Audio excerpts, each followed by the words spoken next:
Assalamualaikum. Hari ini saya ingin mengucapkan selamat Hari Guru kepada Cikgu Lilian tercinta dan tersayang kerana telah mengajar saya 2 tahun dalam subjek PSV. Bye. Saya mengucapkan selamat Hari Guru kepada Cikgu Huda. Saya doakan Cikgu Huda semoga sihat sentiasa. Bye-bye. Assalamualaikum warahmatullahi wabarakatuh dan salam sejahtera. Saya ingin mengucapkan selamat Hari Guru kepada Cikgu Wan Ayuni Sofia. Terima kasih kerana telah mengajar saya subjek sejarah. Semoga cikgu bahagia di dunia dan di akhirat. Assalamualaikum. Saya ingin mengucapkan selamat Hari Guru kepada Cikgu Azurai kerana mendidik saya sebagai wartawan cilik yang terbaik setakat ini. Terima kasih. Saya mahu mengucapkan selamat Hari Guru kepada Cikgu Natasha. Saya mahu berterima kasih kerana telah mengajar saya bahasa Melayu dan tolong saya dalam banyak hal seperti menolong saya membuat karangan dan lainnya.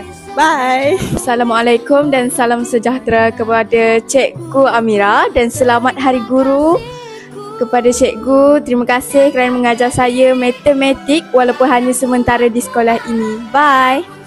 Saya akhiri video ini dengan serangkap pantun. Dengarlah.